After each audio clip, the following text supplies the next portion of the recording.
Staying with Sri Lanka, 219 people have contracted the coronavirus in the country. At least 7 of them have died. The country is already under immense economic pressure.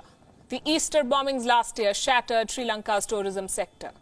And the Wuhan virus is likely to make matters worse.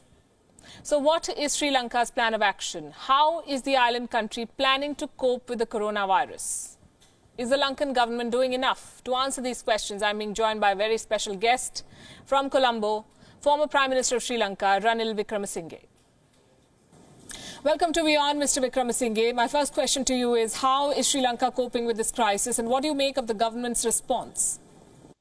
Well, actually, the lockdown has been successful. The government has acted. I must say the health service is doing a wonderful job. So is the military, the police, public sector, and the private sector. People are cooperating. So that part has been successful. But where the government, I think, made a lapse is that they did not get the equipment early in January. We should have got more testing kits, more face masks, more ventilators. We delayed on that.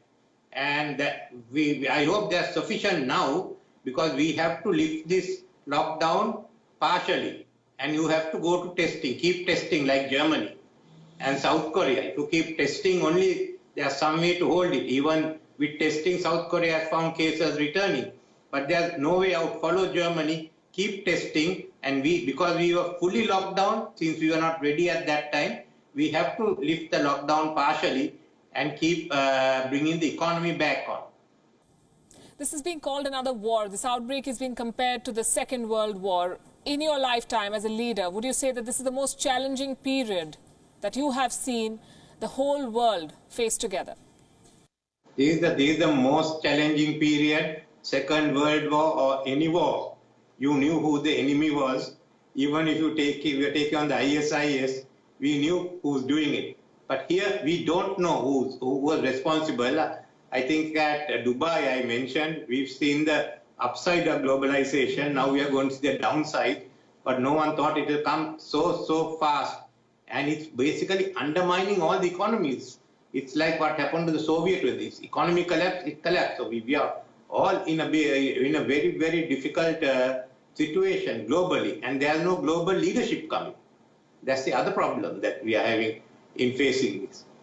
Is this a collective failure of global leadership? Organizations like the World Health Organization that should have taken the lead have come under a fair bit of criticism. The United Nations Security Council met belatedly, but there was no resolution. How do you think the leaders of the world have failed in a crisis like this? It's collective failure. Leaders are not the institutions. IMF, World Bank, WHO, UN, some has to come forward, which is not happening. When it came to climate change, there were people like the former French President Hollande, Obama and others who took leadership. When it came to World War II, Roosevelt took leadership with Churchill and Stalin and Chiang Kai-shek. But here, who is taking leadership? Even when there was the economic downturn, the crisis in 2009, Gordon Brown, George Bush, many of them came in, took action. But here, no one is talking. Some of them are fighting. And we are just looking. It's a global pandemic. It's not a national issue. A global pandemic needs a global response. Some people have to step up and say, this is the way to do it. That is my point. And that at the moment, so this is the downside of globalization. You're having the impact of globalization, and there's no global response. It's just statements that are coming out. Pakistan has sought loan waivers from all the lenders, including China. Should Sri Lanka too ask China for a loan waiver in light of these developments?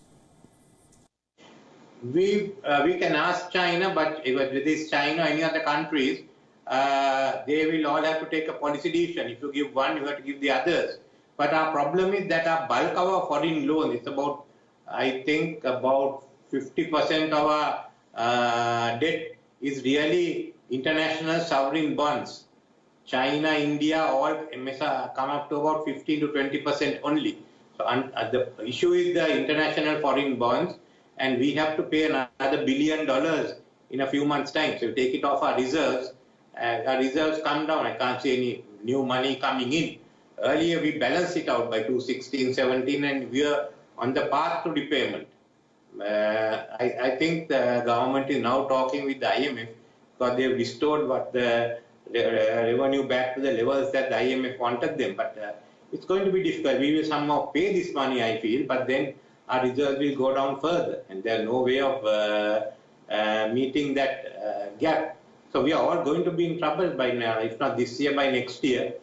But I think the creditor countries, all China, everyone should basically give some relief to all the other countries. But then in turn, Japan, China, their economy is also affected.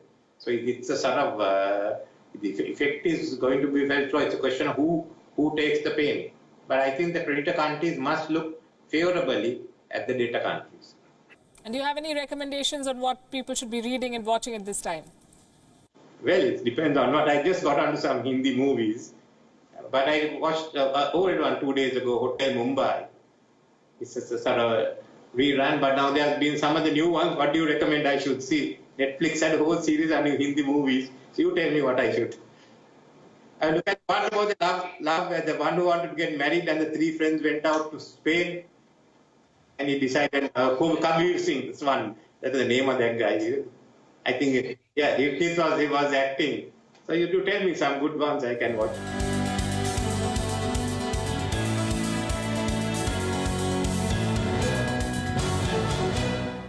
Well, we're making a list for him. If you have any recommendations on what he should see, just send us a line. That was former Prime Minister of Sri Lanka, Ranil Wickremesinghe, with us from Colombo.